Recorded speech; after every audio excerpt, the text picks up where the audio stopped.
Don't you agree with my choice, Kuya Galvan? I mean, masosolve na ang problema natin about the Palacios murders. Tapos, mawawala na din bigla ang napakalaking liability sa buhay mo. I guess you're right. Vivian is our best escape from this mess. Good. Let me make some calls so we can make all our worries go away like magic. Unbelievable! Napakawalang hiya niyo talagang magkapatid, ano? At ngayon, ako naman ang gusto niyong ilaglag.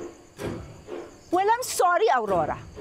Wala kang tatawagang kahit sino para i-set up ako. Sumagot ka, ha? Hindi ko sure. Sabihin mo sa akin. Ikaw ba? Nakikiusap ko. Sabihin mo sa akin. Sam! Sabihin mo sa akin yung totoo. Sam, please, nasasaktan si Ward! Sam! Sa akin. Nakikiusap ako sa'yo. Sabihin mo sa akin yung totoo. Sam, please!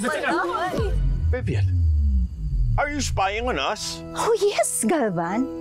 I am. And just like, what's that word you used? Magic?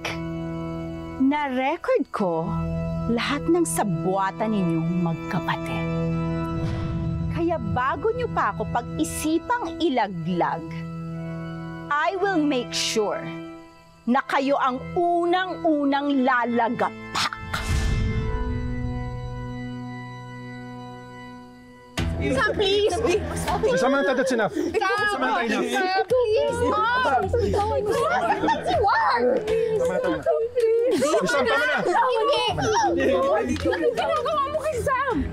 Sinasaktan ni Sam si Ward. O, tignan mo, oh!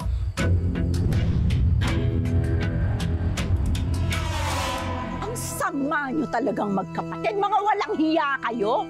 Mga demonyo kayo. Pinsan kayo ni Satanas. No wonder, inisa-isa kayong patayin ng Palacios Killer. Iniubos ang angkan ninyo. At ikaw, Galvan, alam ko iritado ka sa akin. Dahil sabi mo nga, di ba? Palengkera ako, maingay, pakialamera. Lahat na nga ng masasakit na salita galing sa'yo, natanggap ko na eh. Pero yung i-set up nyo ako, gawin mo akong killer? At the most, ako pa yung mastermind.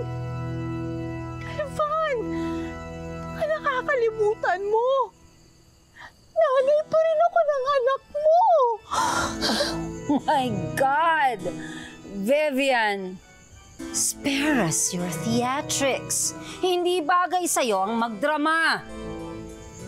And please, next time you try to cry, practice with real tears para naman maging convincing ka at makatotohanan. Ikaw, babae! Ikaw, wag mo akong buburautin!